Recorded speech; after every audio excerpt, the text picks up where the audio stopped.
Allahumma ya Allah, bukakan pintu hidayah, jagalah Bapak Jokowi dan seluruh jajarannya, jaga mereka dari segala mara bahaya, berikan petunjukmu, berikan hidayahmu ya Allah, semoga mereka bisa membawa negeri ini kepada negeri yang baldatun thayyibatun rabbun ghafur. Katakan doa itu, dapat pahala dan Allah bisa. Idza ra'aita rajulan yasubbul hakim fa'lam annahu sahibu hawa. Kalau engkau melihat ada orang yang mencela pemimpinnya, menjelek-jelekan pemimpinnya, ketahuilah kalau dia itu pengikut hawa nafsunya, dan tanyakan kepada dia, apa setiap kali engkau mencela pemimpinmu kau dapat pahala? Dapat pahala nggak kalau kita menjelekkan pemimpin kita? Kalau dapat pahala kita cela, nggak dapat pahala.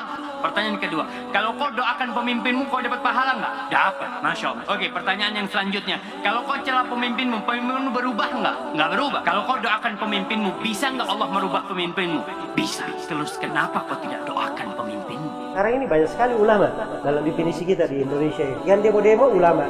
Apa ceritanya orang teriak-teriak di jalan jadi ulama? Kalau mau menasihati pemerintah, kalau dia ulama punya ilmu, Rasulullah SAW bersabda, "Man kana indahu nasihatun lidhi sultan, fala yubdiha alaniya, wal ya'khudh biyadihi, wal yansahhu sirra, fa in qabila minhu fadak, wa illa faqad addama alayhi." Siapa yang punya nasihat kepada pemerintah, jangan dia sampaikan terang-terangan. Dia pegang tangan pemerintah itu. Dia nasihati rahasia. Kalau diterima oleh si pemerintah, itu yang diinginkan. Tidak diterima, dia sudah tunaikan tanggung jawabnya. Man akrama sultanallahi fil ard akramahullah.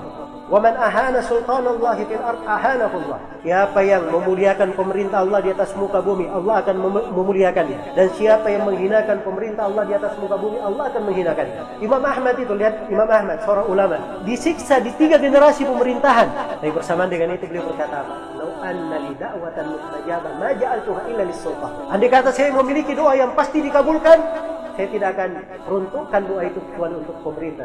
Tahu nggak, Hajjaj bin Yusuf itu membunuh 120.000 kaum muslimin pelan-pelan. Cungkil dulu matanya, diputuskan dulu lidahnya, dipotong telinganya, potong kakinya. Itu yang sudah dibunuh oleh dia seperti itu 120.000 orang.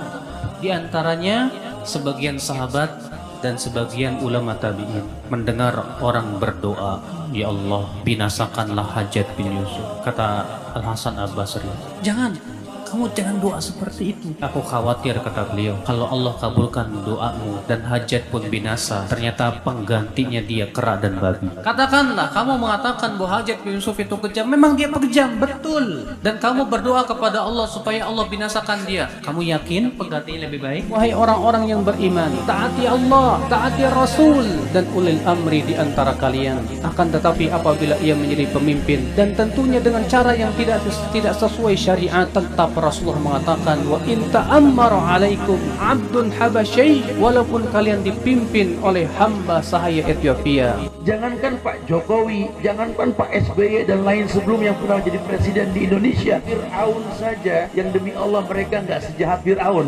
Fir'aun saja diperintahkan Nabi Musa dengan Harun, "Idhaba ila Fir'aun innahu tagha faqula lahu qawlan layyin." Yang nggak boleh anak laki lahir main potong aja. Fir'aun lebih dari Rohingya loh. Terus datang ke Fir'aun, katakan perkataan yang lembut. Udah dibilang bernegara seperti orang sholat. Kalau imam salah, ingetin baik-baik. Subhanallah, masih salah juga, bantu dengan bacaan, mungkin dia lupa. Jangan main tarik rah imam. Mundur loh. Nggak beres sholat kita urusannya kalau begitu. Turunin imam, ganti imam, kunjung presiden. Nggak bakal pernah beres, mau sampai kapan? Kemudian saya telah terangkan rahasia, ruh dan makna kenapa diperintah taat kepada pemerintah walaupun dia berbuat zalim, sebab kudeta terhadapnya itu menyebabkan apa? Kerusakan yang lebih besar. Dan sepakat para ulama tidak boleh merubah kemungkaran yang akan melahirkan kemungkaran yang apa? Yang lebih besar. Mungkin sezalim-zalim pemerintah yang ada di belakang ini tengah umat, tidak ada yang sezalim Fir'aun. Saya mau tanya, dalam Al-Quran pernah dipisahkan Nabi Musa dan Bani Israel demo Fir'aun? Fir'aun dan bala tentaranya dibinasakan. Sebab kebinasaannya satu amalan Bani Israel yang mereka lakukan. Allah berfirman dalam Al-Quran surah Al-A'raf, "Kami wariskan bumi dari timur hingga barat, bumi yang diberkati, kepada kaum yang tadinya tertindas di atas muka bumi, dan telah sempurna kalimat Allah yang maha indah untuk Bani Israel disebabkan karena kesabaran mereka. Mereka hanya punya sabar. Perintah untuk taat kepada pemerintah muslim walaupun dia zalim, ini diucapkan oleh seluruh imam as-salaf, tidak ada silap pendapat. Afdalul jihad turaddu kalimatu adlin inda sultanin jair. Ini kata Nabi, sebesar-besar jihad adalah ucapan yang adil, ucapan yang hak, ucapan yang benar. Di mana? Di hadapan seorang pemimpin yang dolim. Di hadapan, bukan di televisi, bukan di radio, bukan di koran, bukan di Bundaran HI, bukan di Sudirman Tamrin, bukan. Misalnya saya berhadapan dengan Pak Presiden nggak benar begini, kok aliran sesat didiamkan, ini mencaci maki Nabi Muhammad, kok Anda diamkan begini. Saya berdua dengan Presiden, bukan di televisi, bukan di radio, di mimbar nggak boleh, di jalanan apalagi, itu cara Yahudi. Tentu teman-teman sekalian yang menasihati pemimpin, orang yang bisa sampai suaranya ke pemimpin itu. Kalau antum menasihatin seseorang, cari misalnya seorang pemimpin perusahaan. Contoh saja dulu, kita cari siapa pegawai perusahaannya yang bisa menyampaikan kata-kata itu. Atau siapa kira-kira orang yang bisa sampai suaranya. Kecuali kalau kita memang langsung didengar, alhamdulillah. Pemimpin ini mendengarkan aspirasinya atau penyampaian dan keluhannya masyarakat, baguslah gitu. Gak ada masalah. Tapi kalau tidak, maka cukup dengan doa. Kita doakan saja. Itu senjata bagi orang beriman. Allah bisa masukkan ke dalam hati dia berubah. Bisa. Bukan mustahil.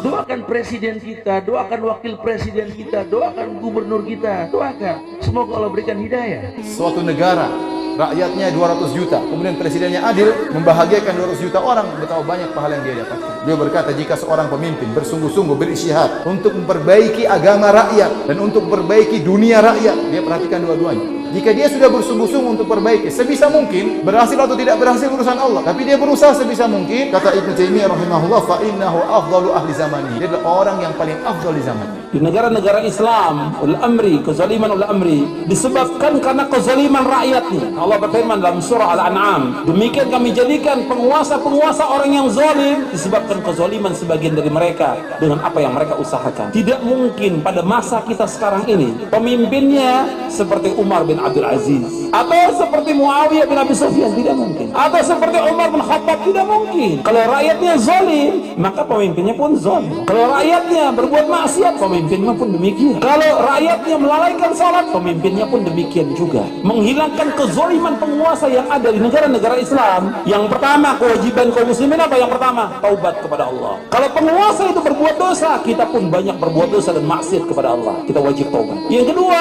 membersihkan diri kita dari noda-noda syirik. Yang ketiga, kata Syekh Albani, kewajiban kita mendidik istri dan keluarga kita. Kita akan ditanya oleh Allah tentang istri dan anak kita.